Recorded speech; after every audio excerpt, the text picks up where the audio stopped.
All right, what is up, guys? My name is Coriola, and welcome to my very first non-out of the park baseball video on this channel.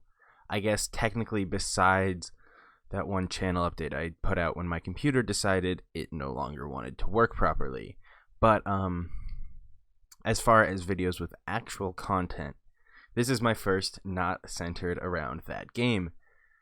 And it is currently NFL Draftmas Eve. You'll be seeing this the morning of the draft. And the draft is just such a special day for me. I am a complete and utter nerd, and I love the NFL draft more than any day of the year. It's like a personal holiday for me. I just love how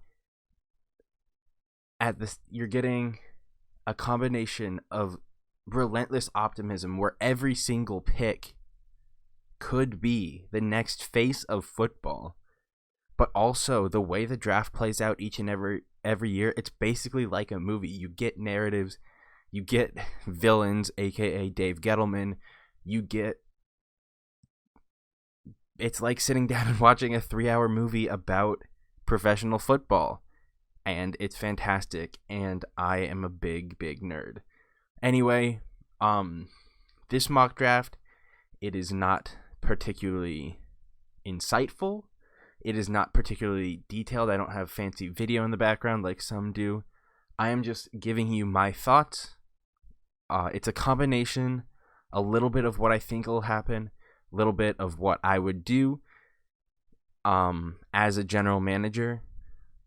It's not going to be particularly realistic because there's no trades that will be happening. This is just my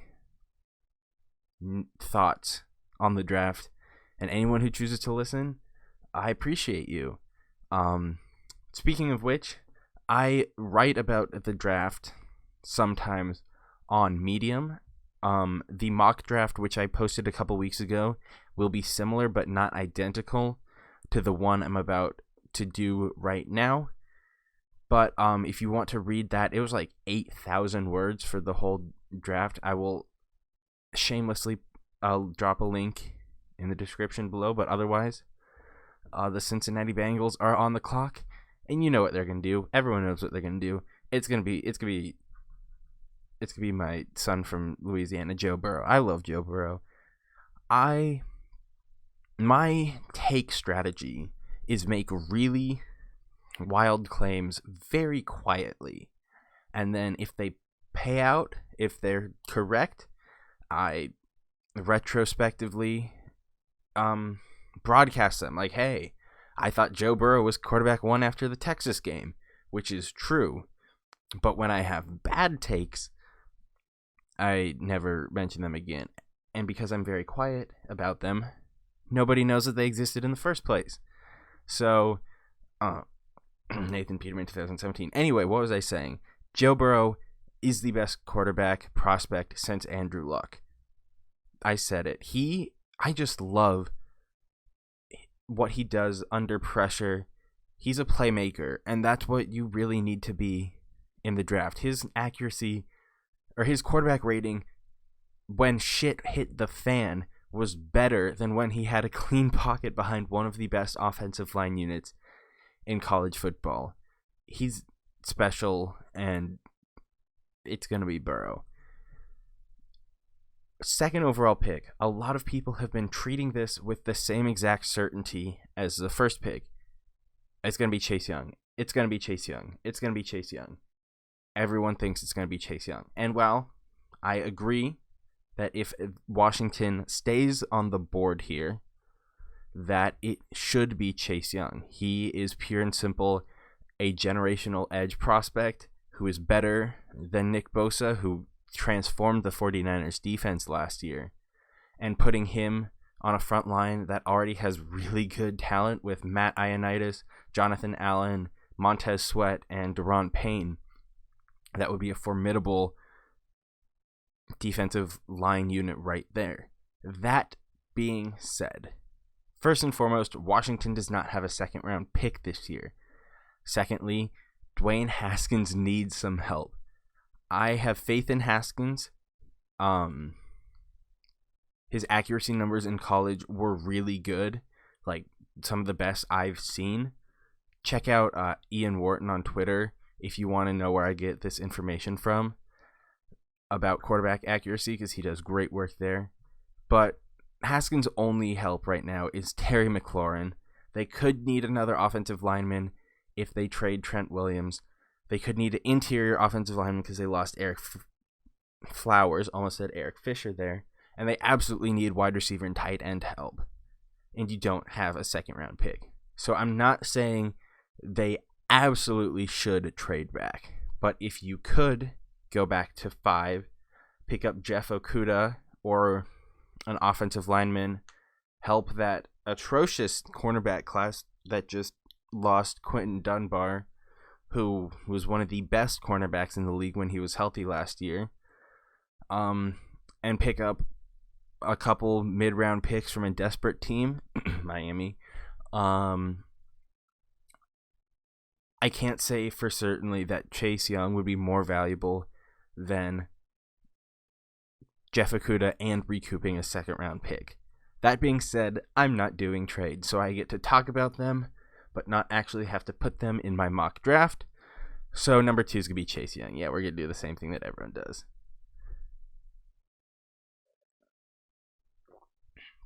Pick 3, the Detroit Lions. I think the best player on the board right now, it's Isaiah Simmons. I don't trust Matt Patricia to use Isaiah Simmons properly. And they just lost Darius Slay. A lot of people say the draft starts at 3, but since I'm not doing trades, it's kind of the easiest pick ever. It's Jeff Okudah. He is such a solid prospect all around. There's just not a single flaw in his game. A reporter got absolutely roasted on Twitter for claiming that Okudah tends to get sloppy in coverage at the combine in an interview. There are 3 premier can't-miss prospects at the top of this year's draft. And replacing Darius Slay is a big need for Detroit, especially since they're a win-now team. Matt Stafford, in my opinion, is maybe the best quarterback in his division. They have a lot of offensive talent on the line in the receiver core. They've got some good players on defense. This is a team that can win the division this year. And a player like Okudah gives them the best chance to do that after losing Darius Slay. Pick number 4, the New York Giants. People seem really confident that the Giants are going to go with Tristan Wirfs, the lineman out of Iowa, who absolutely tore up the combine. Wirfs is not my top tackle prospect. That goes to Jedrick Wills out of Alabama. He is just so much more solid in his pass fundamentals than Wirfs is. He's not as athletic, but Wirfs really has some technical concerns that might push him to guard, possibly for the start, maybe for his entire career. You've got to help Daniel Jones, man. If this draft was purely just what I would do as a general manager, I'd take Tua. But Daniel Jones really struggles in the pocket with his... if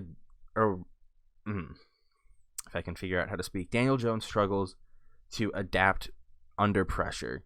He fumbled a lot, and his pocket presence is very poor. The best way you can improve that is by selecting Jedrick Wills. The NFL has proven now that whether you're a tackle on the left side or the right side doesn't really matter. People say, oh, put the pass blocker on the left, the run blocker on the right. Well, teams like Kansas City and Philadelphia, who have won Super Bowls in the last 3 years, have put premier pass blockers on the right side in Lane Johnson and Mitchell Schwartz, and especially since we're in a passing league, it doesn't matter whether your best tackle is on the right or the left. Wills is a right tackle. He'll be great there for the Giants. And in 3 years, when they realize Daniel Jones isn't a franchise quarterback, Wills will be a nice piece to help whichever rookie they have to bring in then. Number 5, Miami is on the board. I'm a firm believer that Justin Herbert is not a good quarterback prospect, but we'll get to him later. Tua Tagovailoa out of Alabama, his accuracy numbers, which I keep coming back to because I think it's so important for quarterbacks, and it's kind of the best indicator.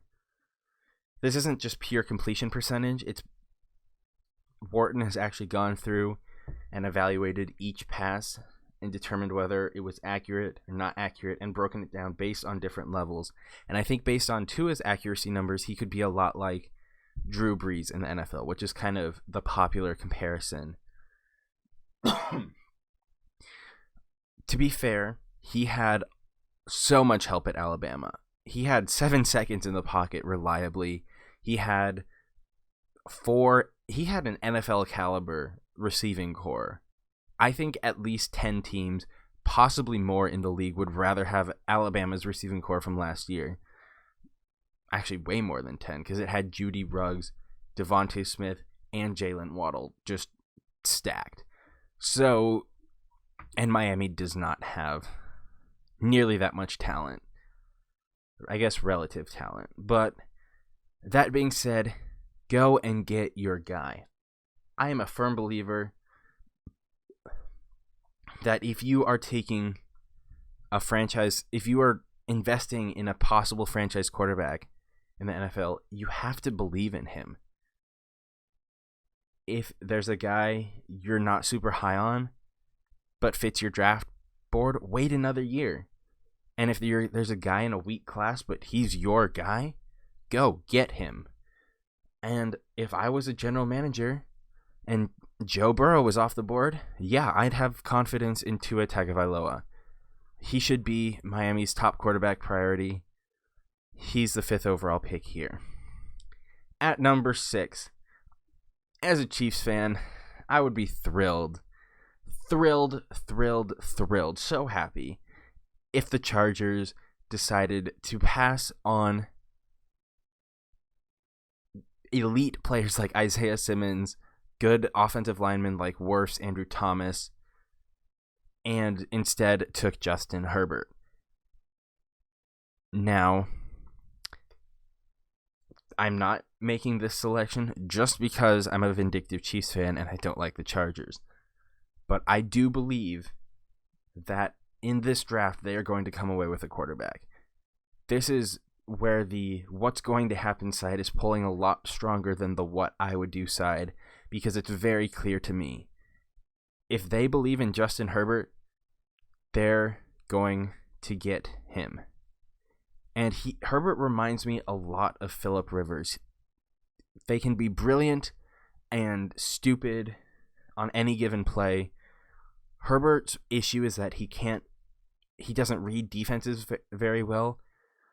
I think in an offense with very good receiver talent, a decent offensive line that still does need a tackle, admittedly, this is kind of the one place I'd actually feel, okay, maybe he can be something in the NFL. Anthony Lynn is a really good coach. He got a lot out of Phillip Rivers these last few years, and I think Justin Herbert will end up in Los Angeles. Pick 7, not the Arizona Cardinals, the Carolina Panthers are on the board, and they could go pretty much anywhere here. The top players on the board are linebacker, offensive tackle, defensive lineman, and cornerback. And those are all huge needs for Carolina. So I could absolutely see them trading back, especially with a team like Cleveland or New York that could be worried they're going to miss out on a top tackle. A team like Denver that could be worried they're going to miss out on a top receiver. A team like Miami with a lot of draft capital who really need some offensive linemen to help out their recently drafted Tua Tagovailoa. I could see Carolina trading down without hesitation. I think there's going to be a lot of movement in this year's draft, but for now, they're sitting on the board, and to me, it's obvious. get yourself playmakers. Get yourself guys who can make a difference. And the guy who makes a difference is Isaiah Simmons. He has been compared to a lot of players, and not very many comparisons have stuck because he is so unique. He's not a linebacker. He's a defensive player. He can play slot cornerback. He can blitz off the edge. He could be a 3-4 outside linebacker if he really wanted to be. He could play strong safety. He could play will linebacker. I think his best position is no position. Let him be the same way Tyrann Mathieu is for Kansas City. They technically is safety, but they play all over the field and make plays. You just lost Luke Kuechly, and now you're drafting a linebacker, but not to fill Kuechly's shoes. Kuechly was an elite middle linebacker, and that is not what Isaiah Simmons is. I am terrified a team will take Simmons and say, okay, you're our 4-3 Mike now. Play there for the next 10 years. And that's Simmons might very well be very good at that, but that's a complete and utter waste of his incredible talent. He's basically Tyrann Mathieu, but 40 pounds heavier and just as fast. I think he's a top 5 player in this class because positional value, which I think is overrated anyway, he is going to fall to the bottom half of the top 10. But Carolina, man, this would be an incredible player to add. Doesn't matter that you have Shaq Thompson already. Let Simmons roam the defense. Let him make plays on every level. That's where he's going to be successful in the NFL. I have a lot of faith in Carolina's new head coach, Matt Rule. Although the Trey Turner trade did confuse me, because why would you trade a really solid guard for an aging tackle? Guards are just as valuable as tackles. Not just as, but almost. I think a lot of, like I said, positional value is overblown. Carolina should take Isaiah Simmons. Moving on. Pick 8. The Arizona Cardinals. I would not be surprised if Simmons makes it here. There is a lot of rumblings that they love him, and he would fit really well with this Cardinals team. Now, go help your quarterback. Kyler Murray was running for his life last year. You could have drafted receiver here, but then you just fleeced Bill O'Brien. Everyone knows that he's incompetent, so let's move right past that. I'm going to give him Tristan Wirfs.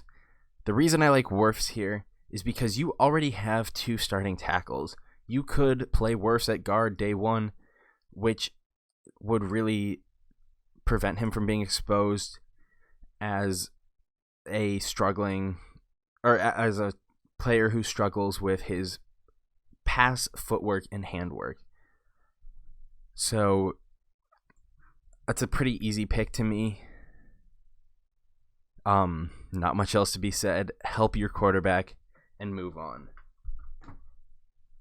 Another guy they could consider is Derek Brown, and he's actually going to be my pick here at 9 for Jacksonville. Jacksonville is completely rebuilding that vaunted defense, and Derek Brown, in my opinion, is one of the highest floor players in the top 10, but also a relatively low ceiling.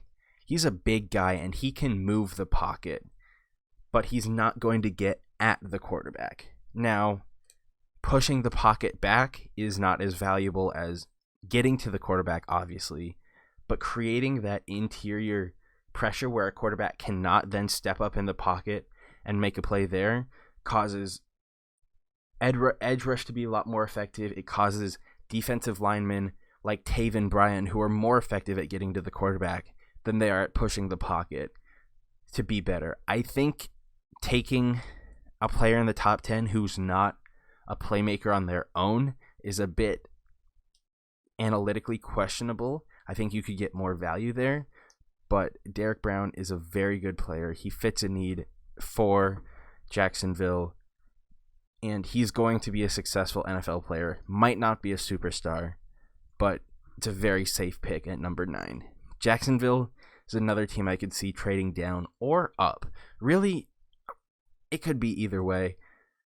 I would not be confident about them sticking at 9 because they could move up because they got a lot of draft capital, or they could move down because you could probably get Brown a couple picks later.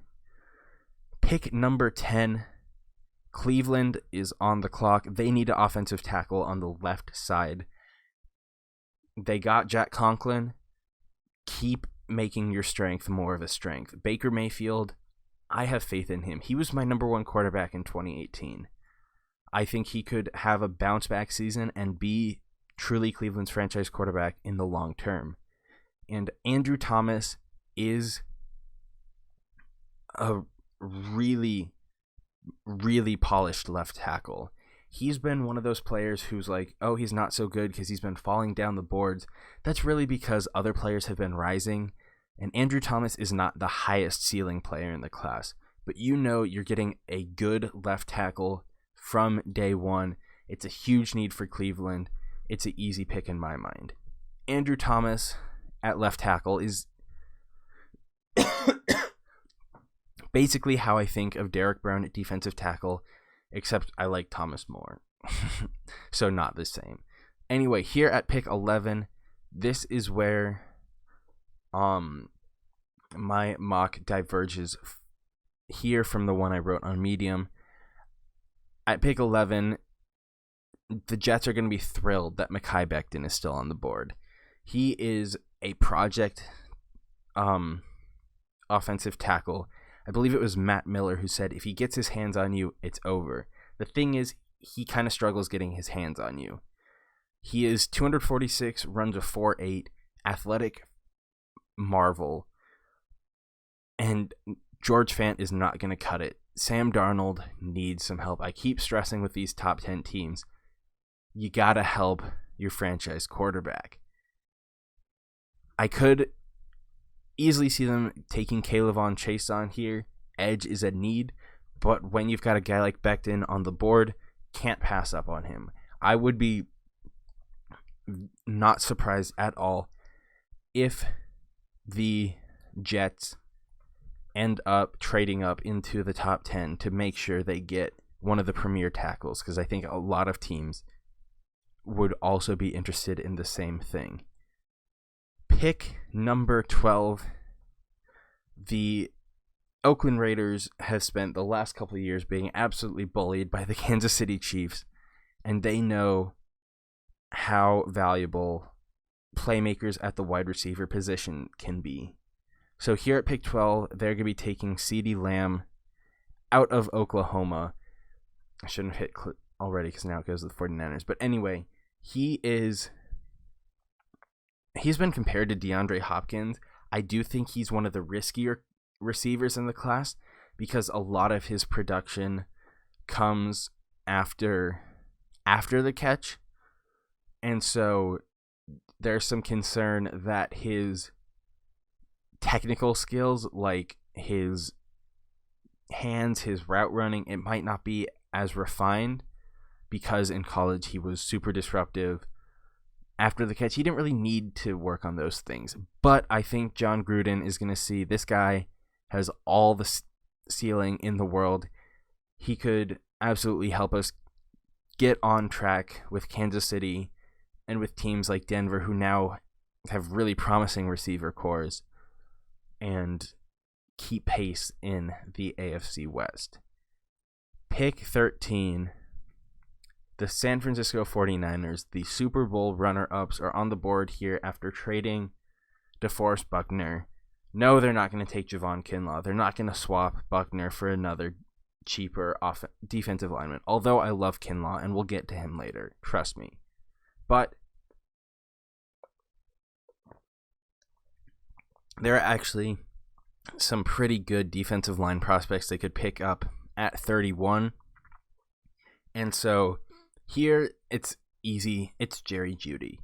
Jeudy is my number one receiver in the class. I love his route running skills. He can get open with his routes so easily, and that really puts you at such an advantage because you don't have to rely on jump balls. You don't have to rely on just running away from guys. You don't have to rely on contested catches. He can get open. Kyle Shanahan will be able to scheme him open and just use him as the number one receiver that San Francisco lacked this year. I think Jimmy Garoppolo is a really good quarterback, and they shouldn't be trying to replace him. It's easy to me. Get him a premier receiver. This is a great receiver class, especially in these top three. At pick 13, the value is with wide receiver and not at other positions that they could potentially be looking at. Here at pick 14, Tampa Bay. Oh, God, I hate myself for even saying it. The Tampa Bay Buccaneers with their new temporary franchise quarterback. They got to help him out because Tom Brady will not survive in the pocket with the Buccaneers' current offensive tackle situation. He is 42 years old, I believe. He's a very good quarterback. Let me rephrase that. He's a good quarterback still. I would have concerns about him. He can't move. He can't get out of the pocket and make plays with his feet at his age. And so when you have Tampa Bay's offensive tackles that they do, who I'm currently blanking on, it's not a good situation for a guy like Tom Brady. So you're going to be reaching here. Could be a trade back candidate if the board falls this way. Could be a trade up candidate to try to get one of those top guys. But here at 14, I'm giving them Josh Jones out of Houston. He really impressed at the Senior Bowl. I think he's still a little bit raw, but he's got a lot of talent, and you got to help out your franchise quarterback. If you're making a run at the Super Bowl, Tom Brady needs good offensive tackles. Pick 15, Denver could very well be trading up for this guy, but he's such a good fit in their offense. It's Henry Ruggs. Courtland Sutton emerged as a number one wide receiver this year, and I'm super jealous because I love Courtland Sutton. He's such a good possession receiver on underneath and intermediate things. Now you get a guy. He's fast. You don't need to say much more. Henry Ruggs is fast. He can stretch the field for Courtland Sutton and be a playmaker in his own right. I said earlier I don't love taking guys whose main attribute is that they help different guys make plays, but Henry Ruggs can absolutely make plays on his own. I think we've seen that fast wide receivers, especially in the first round, whose main skill is that they're fast, tend to bust a little easier, especially guys like John Ross come to mind. Henry Ruggs is more technically proficient,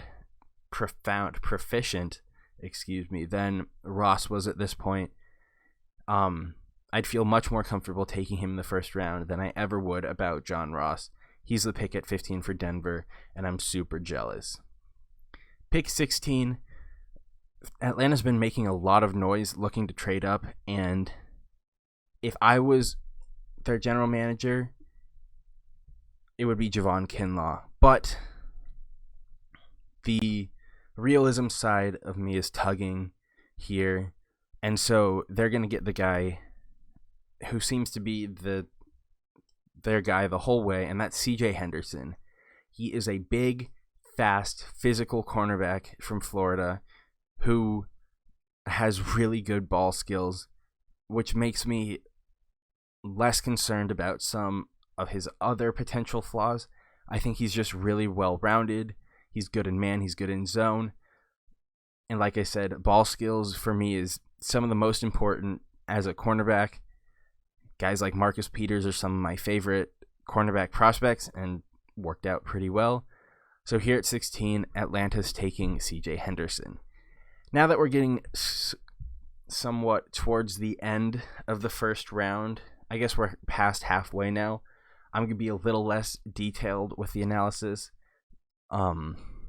Just because, first of all, I know less about the prospects, but also, no, that's just it. I know less. I know less about the teams, know less about the prospects. I've spent less time on it. Don't worry about it. Pick number 17. Dallas is on the board, and they need a pass rusher, and one fell right into their lap. LSU edge rushers are something of an enigma because you could get an absolute bust like Barkevious Mingo, or you could get an all-pro like Danielle Hunter. And all of these guys, Mingo, Hunter, and Chason, have had limited sack production in college. And there's really no way to tell what separates them other than on the field. And I really like Chason as a prospect. He can do so much more than just rush the passer.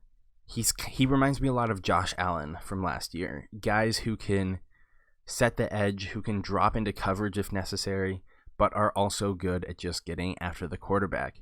Him across from DeMarcus Lawrence would be a really formidable pass rush. In the NFC East, I think it's an easy pick here. Could also go with Xavier McKinney. Safety is a big need for them. So is cornerback after losing Byron Jones. I think right now the best value on the board is Chason. Pick number 18. The Miami Dolphins are back. And at this point, you need to hit on some value. The team has holes all across the roster. Just get the best player. Don't worry about reaching for need, even though, yes, you need a tackle because Tua is going to be running for his life. Although he probably won't play much year one, especially with Fitzpatrick on the roster and the injury concerns. So instead, I'm going to be giving them just best player available, and that's Xavier McKinney.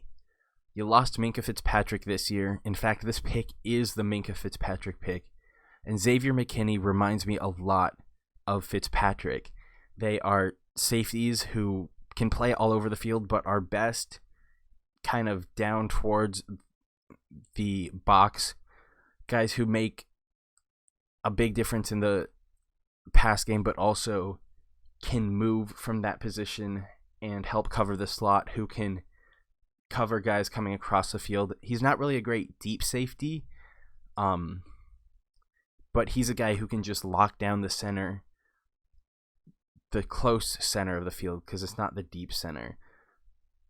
I really like McKinney. He could fall if he doesn't go to Dallas, which would be fantastic for me as a Chiefs fan. I'd love him to be on the board there. But at this point, best player available to Miami, that's McKinney. Pick 19. I am really upset about this because one of my favorite prospects is going to one of my least favorite teams. As you can see, since I've moved on to interior defensive lineman, that's going to be Javon Kinlaw. Kinlaw is a fantastic pass rusher. He's my defensive tackle 1. He gets after the quarterback. His pass rush moves are so refined, so powerful. I love Kinlaw, and I'd be really upset if Oakland got him. He reminds me a lot of Chris Jones for the Kansas City Chiefs. Premier pass rusher, and a lot of the criticism as a prospect was, oh, he can't really stop the run. Who cares? It's a passing league. Get you a guy who can get after the quarterback and just be a disruptive force in the middle. Interior defensive lineman's a big need for Oakland, and I'm very disappointed because they got some talent in this first round between Lamb and Kinlaw. Pick number 20, Jacksonville is back on the board. If I was the Jaguars, I'd be very disappointed that McKinney went 2 picks earlier. I think here it's got to be cornerback. And I think the value is absolutely there with Jeff Gladney. The biggest issue that people have with Gladney is his length. I'm not a big believer that length is a critical necessity for a cornerback. I think overall athleticism is much more important, and that's exactly what Gladney does. He is fast, twitchy, only 5'11". He's good in man, good in zone, not as good with ball skills as Henderson, but he's so well-rounded that I really don't care that he's not a lengthy cornerback. He is a premier athlete, and that's what's most important in my mind. Jacksonville is getting great value. I know it says he's ranked 26 on the board. I think Gladney's absolutely a top 20 talent. Pick 21, another easy one. Eagles need a wide receiver. Help your quarterback has been the theme of this mock draft. And Justin Jefferson, for the whole season, college season, has been one of my favorite prospects. He is probably a slot guy day one, which is fine. You've already got Alshon Jeffrey outside. Also, if he shows up this year, you could put J.J. Arcega-Whiteside on the outside. That was a fun little rhyme. Jefferson is probably a slot guy, but again, positional value is so overrated. If a guy gives you 1,000 yards as a wide receiver, who cares if he's in the slot or if he's outside? He's productive. He's athletic. He makes big plays. He's a good receiver. Take Justin Jefferson. Don't overthink it. I'd be so frustrated if a team took a guy like Laviska Shenault, who's really good with the ball in his hands, but needs to be schemed around to make plays and is really concerning with his route running and his contested catch skills. Just get the guy who's the best player. That's Justin Jefferson. Pick number 22. This is an easy one for me, and I don't think a lot of people are really projecting this player to go here, but Minnesota lost 2 key players this offseason. They've got 2 first-round picks. We're going to address both needs here. Pick 22, they lost Everson Griffin. Get you a guy who replaces him day one. Yetur Gross-Matos is one of my favorite players in this year's draft, who's kind of underrated in my opinion. He's a first-round prospect, but I think he showed great improvement as a pass rusher each year at Penn State, but he can come in and be an edge setter in the run game from day one. So you're getting a high floor. You also have a high ceiling. He's super athletic, powerful pass rusher. I love Gross-Matos. He also has a S-tier name. Love it.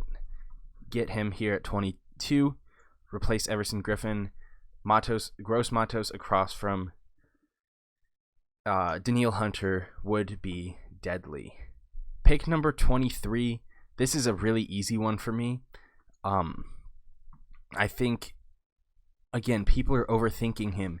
AJ Epineza reminds me so much of Trey Flowers, who the Patriots just lost. He's not going to be an elite pass rusher, but bulk him up, let him play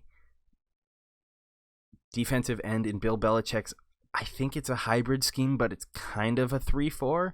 I think Epineza is a perfect fit there. He's a bigger defensive end. I think putting him on the outside and expecting him to be a true edge rusher would be a mistake, which is why he's such a good fit in New England system, which has lost 2 top pass rushers the last 2 years in Epineza and Kyle Van Noy.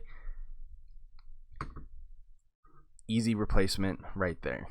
Pick 24, the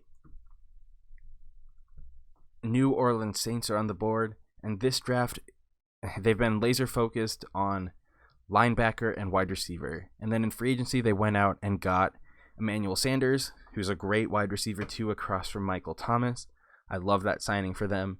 And so linebacker is the biggest need for them. Here, the best player on the board, again, people are overthinking it. I've seen Jordan Brooks get round 1 talk. I've seen Logan Wilson get round 1 talk. But the best player at this position is Patrick Queen. He is a true 3-down linebacker at the will position. Put him there because that's where he can roam and make plays the most. He is really, really good in coverage. He's fast and physical in the run game. I would be very disappointed if he's not on the board for my Kansas City Chiefs. Local guy, went to school at LSU. It's a really no-brainer for me. Pick 25. Minnesota, we said we were filling the other two needs. The other obvious loss this offseason was Stephon Diggs. So you're getting a guy who's not the same player as Diggs, but Denzel Mims, height, weight, speed guys, especially late first, early second, have proven to be good values in the past year. Guys like Michael Thomas. Now, I'm not saying Denzel Mims is Michael Thomas.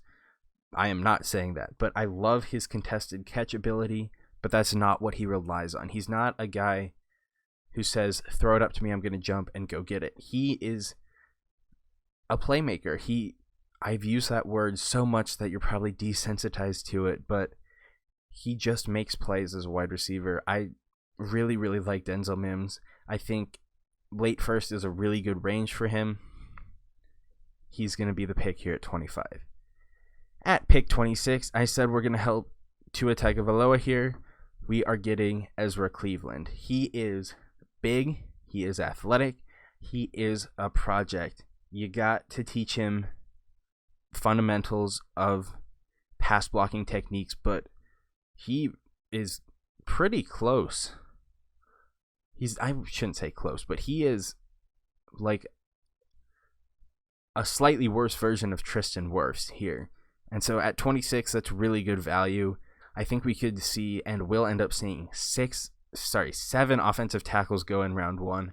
Cleveland is the 6th. He has such good athletic potential that he makes a lot of sense here to Miami, who they've taken best player available with pick 18. Now you're taking a bit of a risk, but you still have 5 picks in the first 2 rounds. So I'm absolutely fine taking a shot on a guy like Cleveland here at pick 26.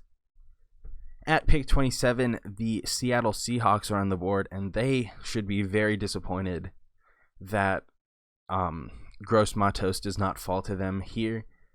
Instead, I'm going to give them interior offensive lineman help. God help your quarterback. Russell Wilson needs some help. Cesar Ruiz is a better version of Garrett Bradbury, who was, I believe, the 14th or 18th, somewhere in there, pick in last year's draft. They have very similar agility and athletic potential, which made Bradbury such an intriguing prospect, but what he struggled with in his rookie year was he doesn't have a lot of functional strength, and his base gets exploited sometimes, and he can get pushed around a little bit. Ruiz has that same athleticism and agility, but he also has that functional strength, which is so important. Another guy goes off the board here that I'd be super disappointed about as a Chiefs fan.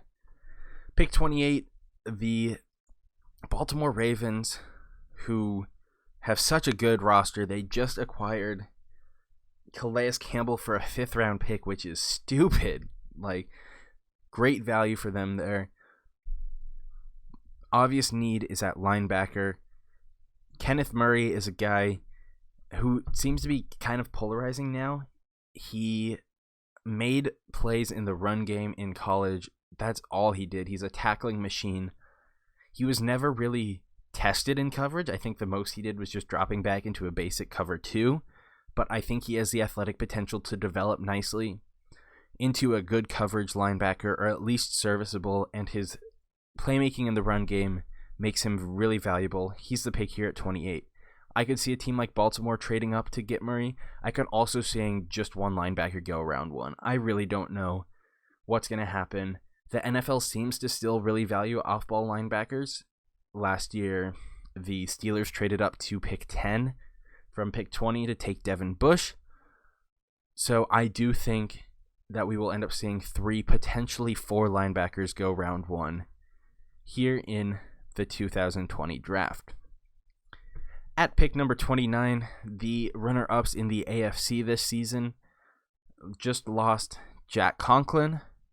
They also traded away Jarrell Casey for a 7th, which, why?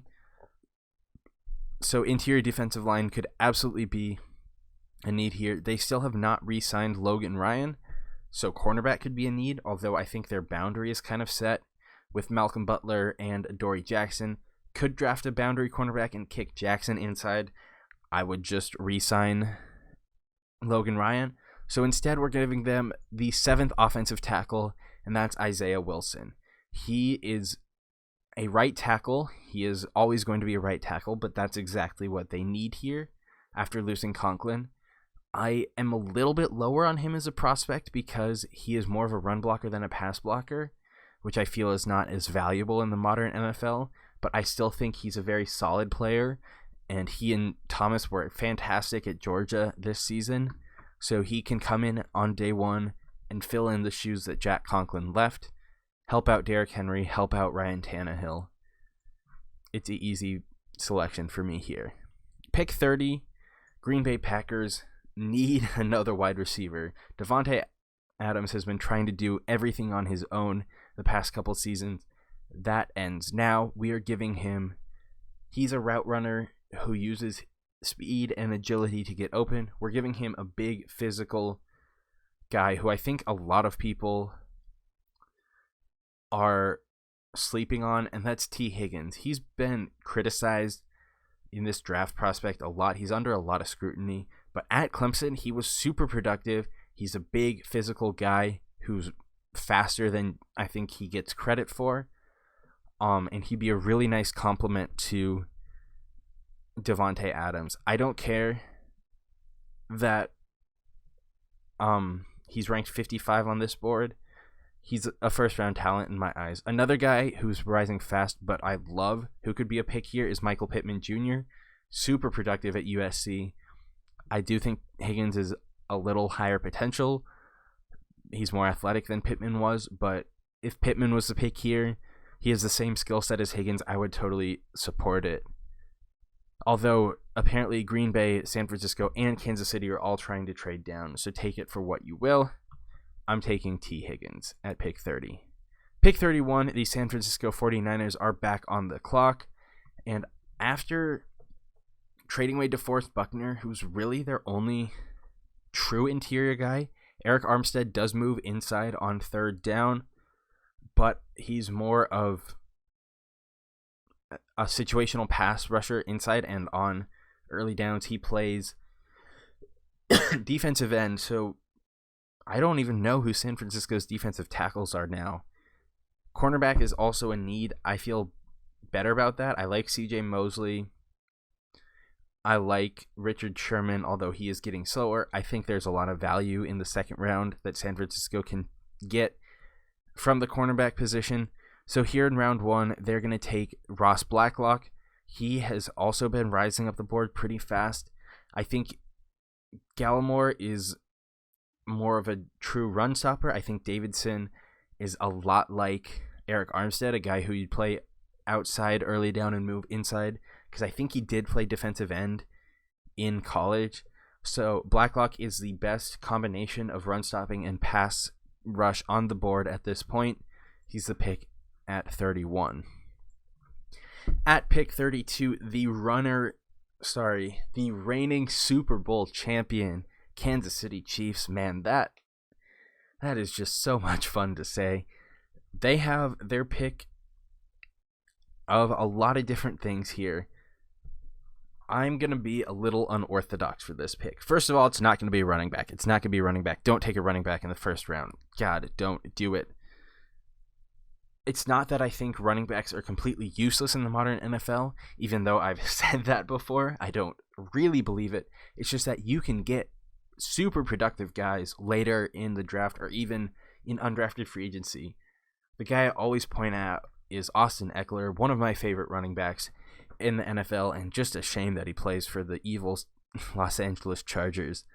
But don't take a running back in the first round. Even if you took it in the second round, one of those top four guys would probably still be there, even though it's still a reach position.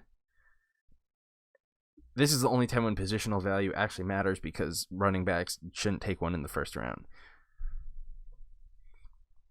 Jacksonville Jaguars took Leonard Fournette over Patrick Mahomes, Deshaun Watson, and arguably more importantly, Jamal Adams, who would have made that defense absolutely scary. Don't take a running back in the first round. There are a lot of cornerbacks the way this board has fallen. Christian Fulton would be a great pick here. Like I said, I'm going to be a little unorthodox. first of all, I want the Chiefs to trade back. They only have 5 picks in the draft at this point. They're up very tight on the salary cap, although they just restructured Laurent Duvernay-Tardif today. I am actually going to take a safety here. They took a safety with their second pick last year in Juan Thornhill, who was a stud. He's a great free safety. Tyrann Mathieu is technically their strong safety, although he pretty much is their slot cornerback. And right now their strong safety in the nickel package, which is basically the base defense in the modern NFL, is Dan Sorensen, who's more of a special teams role player, although he did make one of the biggest plays in the Chiefs' playoff run. At pick 32, I'm actually taking Antoine Winfield Jr. out of Minnesota. In my opinion, I'm going to keep saying this word, dude's a playmaker. He is a lot like Xavier McKinney as far as what position he plays, kind of a box safety, ball hawk. He made so many plays. I was watching the Penn State game live, and Winfield just stood out. The only real concern with him is injury history, but I have faith in, professional training staffs, and that 1 or 2 college injuries shouldn't be a deterrent from taking, in my opinion, the best player on the board. Better than LSU's Grant Delpit, better than any of the cornerbacks on the board right now. Just a more impactful day one starter. Antoine Winfield Jr. wraps up the draft. If you made it this far, I really appreciate you guys just listening to me ramble. More realistically, though, you probably just skipped around and saw who your favorite team took. Anyway, if you even watched this, thank you so much for just listening to me ramble and talk about something which I truly do love. NFL Draft is later today for you, and technically for me now, because I've gone past midnight recording this. Anyway, thank you guys for watching. Let me know your thoughts. I'd love to hear feedback in the comment section. This is one where I'm going to be really active, replying, discussion, just that sort of stuff. Thank you for watching. Hope you enjoyed. I'll see you guys next time. Goodbye.